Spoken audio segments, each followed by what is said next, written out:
Brothers and sisters, comrades and friends, I congratulate you on making history here in London today. Everyone here will have cause to remember that they were here, and their children and their grandchildren will be proud that they were. When I was asked to speak at this gathering today, it was by an organization called Sikhs for Justice. And as all of my life, I have loved Sikhs and loved justice. How could I say no to such an invitation? It was explained to me that this project for a peaceful, democratic referendum on the national rights of the people of Punjab, I answered that this is an unanswerable proposition. India is fond of declaring that it is the world's most populous democracy. You cannot be a democracy whilst denying the peoples who make up India their national inalienable right of self-determination. What is a nation? Let me give you the most important definition of a nation ever written. A nation is an historically constituted, stable community of people with a common language, a common culture, common economic interests, and a common perception of themselves as a nation. The people of Punjab, by that definition, are unanswerably a nation, a Punjabi nation, which has the right, therefore, to determine its relationship with itself and between itself and others. A nation is not the same thing as a state. A nation may voluntarily decide to live alongside other nations in the same state. But the key words are voluntarily and democratically. The people of the Punjab are demanding in 2020 the right to redefine their relationship to India. And all right-thinking people in the world should be with them in this demand. This is not armed insurrection, it's not terrorism, it's not interference in India's internal affairs, because the right to self-determination is an international legal right enshrined in the United Nations Charter and articles, enshrined in custom and practice around the world. Now, if India had a wise government, a government seeking to keep its country of many nationalities together.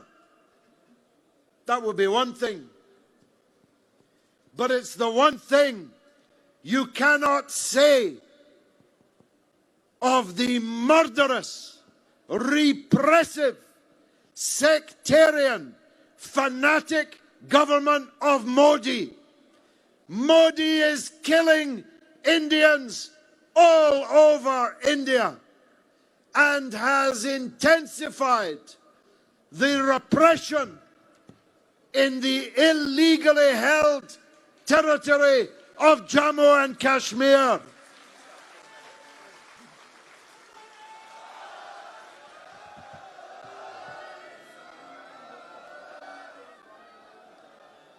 Modi and his fanatic government are leading India to disaster.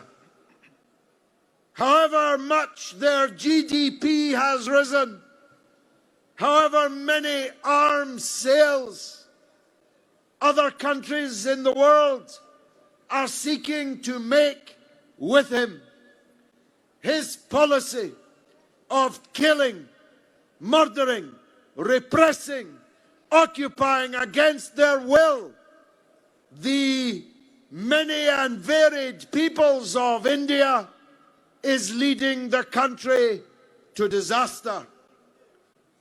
And this demand of the Punjabi people will not be the last demand of the peoples of India for self-determination.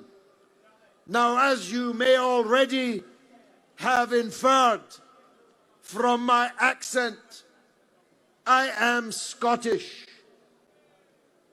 The Scottish people are a nation, and they have a national right of self-determination, and they exercised that national right for self-determination only 2 years ago.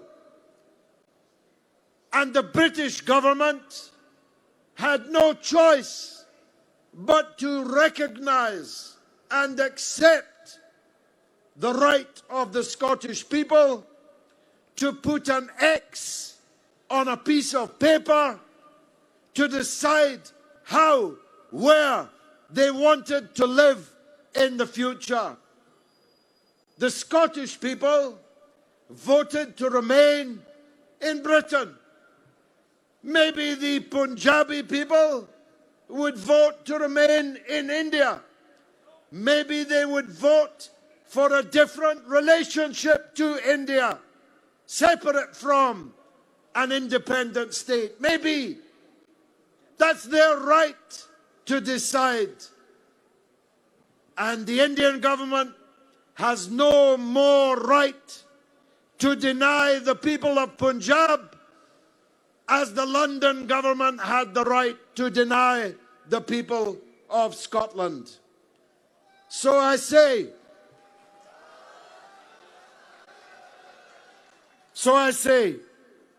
to my many friends in India, although they've denied me a visa for 30 years, but I have many friends in India.